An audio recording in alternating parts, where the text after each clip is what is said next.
Hey guys, HannibaltheRising here with another online battle. This is a 2 versus 2, and everybody's Rome, their own color of Rome. And let's take a look at my army. I've got 3 Praetorian Cavalry, I have 5 Urban Cohorts, I have 1 Hastati. My ally here has 4 Urban Cohorts, 2 Roman Archers, 3 Praetorian Cavalry, and 1 Roman Armored General. My other opponent over here has 5 Praetorian Cavalry and 1 Roman Armored General. For infantry, he has, I think, 5 Urban Cohorts and 2 Roman Archers. My opponent here has 5 Urban Cohorts, 3 Archer Auxilia, 2 Triarii, and 4 Praetorian Cavalry. So, when you're playing with a random person online, for a 2 versus 2, and he's your ally, there's a number of different ways you can tell their skill level. Like, number 1, his archers aren't spread out. You can tell his formation's pretty, kind of wacky. Like, you know, I like to have a very neat formation as often as I can. But you can see his is sort of random. Also, he has a crazily upgraded general.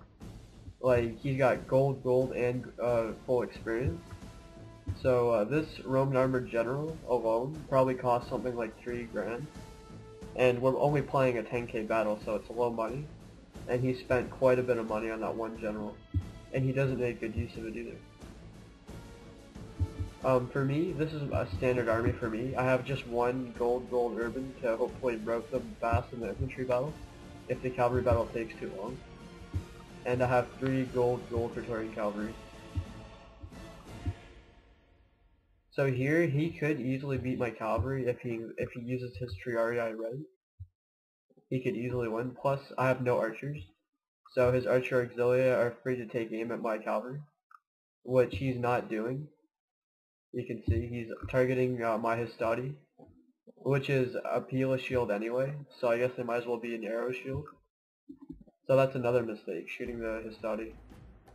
As you can see in a second here, they're just there to absorb Pila. Also, when you hold shift and then you go up, it sort of, you know, it'll make the line for you, and unfortunately it angled it wrong for me. So since I'm angled this way, you can see he's hitting me from Pila on the side, and from the front. So that unit gets completely decimated by Pila. But here, every other unit I guess is okay. It's just my gold urban that's absorbing Pila, but they have gold defense. So it's not affecting them too greatly. But the Hastati did save these 3 urban cohorts from the Pila. And these urban cohorts did get to throw their Pila.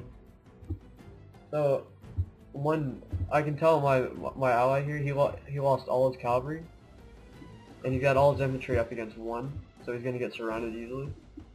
So I knew I had to angle mine sort of on an angle here, in case he charged 2 of his urbans at mine, because I know that urban will break instantly, almost. I put this gold urban from the side to here, because this unit was pretty weakened, and I knew gold urbans would hopefully finish them off fast. But his mistake here was he threw his Triarii in the battle, in that infantry battle. And I even had 1 free urban over here. So I stopped him from surrounding me by hitting the middle. So it's like 2 against that 1 cavalry. But it's okay though, because I finished off that cavalry fast since I have gold plus urban. So I'll finish them off pretty quick. So I just want to pause the video for 1 second so I can talk here. This is, I don't mean to, like, you know, sound rude or anything, but my ally did do pretty poorly in this battle, and my opponent, the Green Julii, or the Brutii, still has like all of his cavalry, and he has pretty much all of his infantry, and it's slowly turning into a 2 versus 1, as you can see. So what I have to do here to stop from being completely surrounded and destroyed is I have to put this urban here to try and block every single infantry unit that tries to attack me on my flank. And I have to hit some hammer and anvil strikes here quick. Because if I can free up this infantry here, then I can put them on the battle line against the green, and then that'll help me stop it from being surrounded. See, I have to use my urbans to stop all this cavalry and infantry, and I freed up another urban, so I have to use them to stop the green from getting me. And I'm also hitting some good hammer and anvil strikes here, but since there's such a mass infantry there, I have to hit quite a few before they take effect.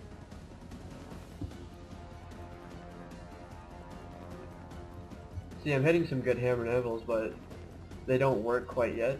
They take a second. So you can see this is a 2 versus 1 right now, basically. But I'm slowly trying to take over. I'm doing whatever I can, using my infantry to block theirs from surrounding me. But since I'm hitting really, really crucial hammer and anvil strikes on very crucial and delicate parts of their army, it routes them. And that's really not good for him to have roted units. He's still got 3 more urbans as backup. And he's still got archer auxilia arching me. And it's not good that my cavalry's surrounded here. But see, I'm still trying to finish off the cavalry with my urbans, and he's bringing in 2 more urbans, Roman archers, and another urban on my flank. I mean, my urbans are already busy with 2 other urbans, so it's a fair fight. And he's even surrounding me with another urban. He's even got another urban here, and another whole Praetorian cavalry unit. But luckily I hit a good hammer and anvil strike here and wrote a unit. But then again he did surround me after I hit the hammer and anvil, and he sort of hit a hammer and anvil on my horses. So I sort of turned them around to fight back at the cavalry. And then I bring my other cavalry around and I hit another hammer and anvil, so it's like a triple hammer and anvil strike there. And when the cavalry's gone, there's no need for my cavalry to be there. I don't want them fighting infantry head on. The main power of the cavalry is their powerful charge, and that's what I try to use. One big mistake here, I didn't expect the infantry to turn around, so I sort of hammered into his regular infantry. I was hoping they would stay engaged. But one good thing here, I hit another huge hammer and anvil strike, and that full unit of urban cohorts roads. But they're still losing to these 2 urbans here. They're sort of getting surrounded. But I'm really trying to save them with these hammer and anvil strikes. See, he just had so much infantry. It was pretty unbelievable. And my hammer and anvil strikes were the difference in this battle. Because if I didn't hit the hammer and anvil strikes, then I would have lost my infantry right there and then. So he still got these 2 urbans. My hammer and anvil strikes aren't working quite yet. He even routed an urban, so now there's 2 against 1 there. And he's even got an urban cohort that came back, another urban cohort that came back, and another urban cohort that came back. So he's got 3 more urban cohorts and 3 archer auxilia still. So I really have to make my hammer and anvil strikes count before my cavalry gets too depleted to even do anything.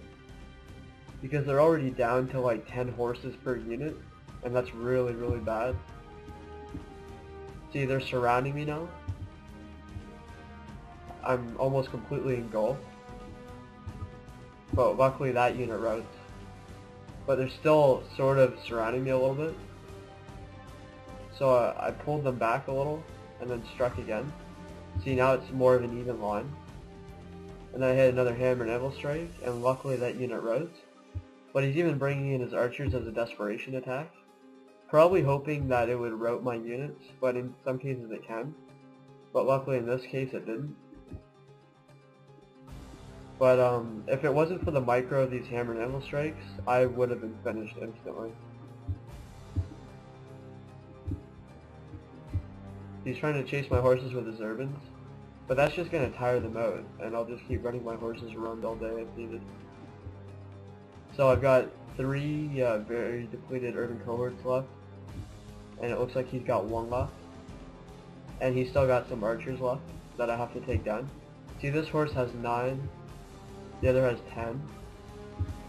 And I think if the 3rd cavalry, yeah, they're gone. They're completely gone. I knew I would definitely win this one-on-one fight though. Well, not really a one-on-one, but a whole bunch of depleted units against a more full unit. Just simply because one of the depleted units is gold. But I really wanted to make sure that they won, so I brought some cavalry back. I also didn't want to continue fighting the archers head on, so I had to make repeated charges because they outnumbered me so badly.